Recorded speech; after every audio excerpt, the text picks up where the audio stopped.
This was obviously one of the most impressive wins of the season for the Miami Heat. Just a big win. Jimmy Butler not there. No Bam Adebayo. A bunch of guys with injuries, but obviously Tyler here and Duncan Robinson both coming off the bench, step up and come up big. So I just want to go through them specifically. I want to go through some of the things we saw from them.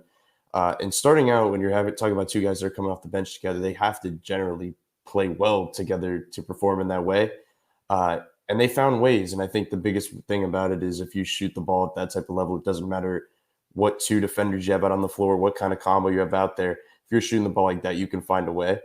So the first one, the main way to kind of go about this is screening. Duncan screening for Tyler, I think, is one of the most interesting things you can go about just because of the things that can be generated from it. You're going to, so every time you're going to see Duncan slip it, and what you're kind of banking on is there to be a miscommunication for one of them. If they two go at Tyler, you know the pass is going to be to Duncan. If most of the time is what's going to happen right here is I show Duncan slips it, both kind of run in the direction of Duncan. Tyler has this switch space, and that is obviously a quick indication for Tyler to pull up, and he hits it.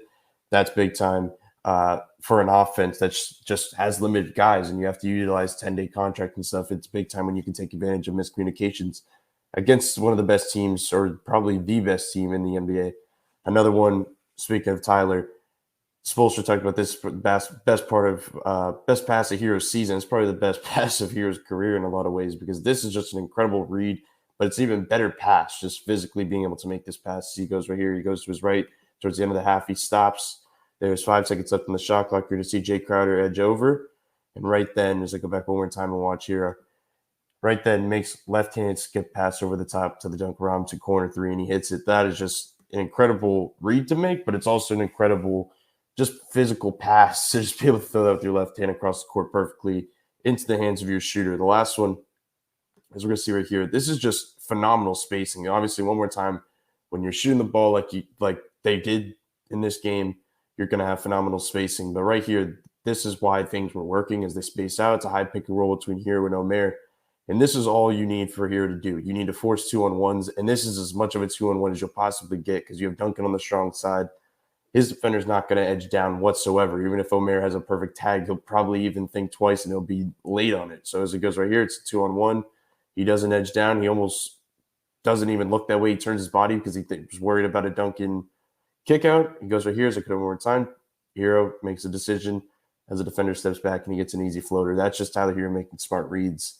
And it's just the improvement of his game. It's a read he made from the beginning, but the quicker he's getting with it, the more lethal his scoring ability is. He'll just hit that more efficiently. Next, now I'm going to go into Duncan a little bit more.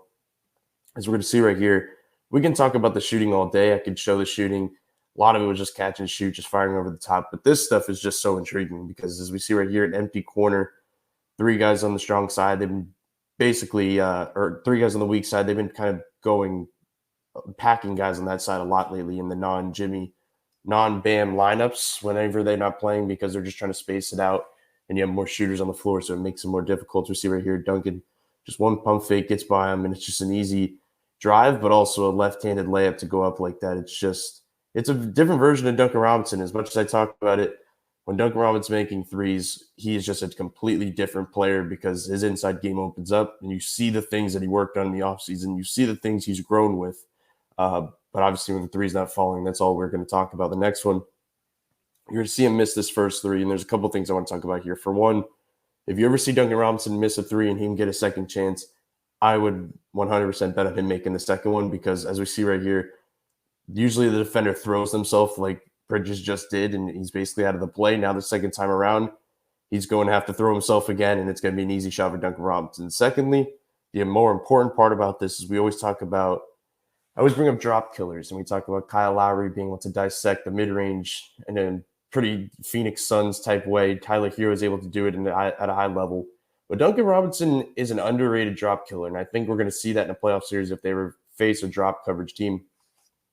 Because he won't see 2 guys in, a general sense. 2 guys won't be thrown at him, and I feel like that's the hardest thing you can go up against when you're talking about from Duncan Robinson's perspective of shooting. Against drop, you're going to see one-on-one coverage every time because that big is not going to edge up unless you really get going. So as we see right here one more time as he comes around, even with Bridges, if he was covering regularly. It's just one guy he has to beat, one guy he has to maneuver, and that is just an easy job for Duncan Robinson with what he's seen over these last couple of seasons. So right here, he just makes one move, gets his guy by him, and it's an open shot. That'll happen a lot in that type of coverage. The last one I want to show this inbound of just how difficult it is to guard Duncan Robinson. We could talk about different plays they use as he's going to squeeze right in the middle of Omer and DeAndre Ayton, pop out. You cannot recover on that no matter who you are. So I go back one more time and just show the direction of where he can go, because now he squeezes through there. Omer's going to cover the gap that he can't follow him. Now he has to go around his own guy, Ayton, and he has to try and recover. And that is just not an easy thing to do when you have a shooter like that as well popping out. So, like I said, a big win, probably one of their biggest wins of the season.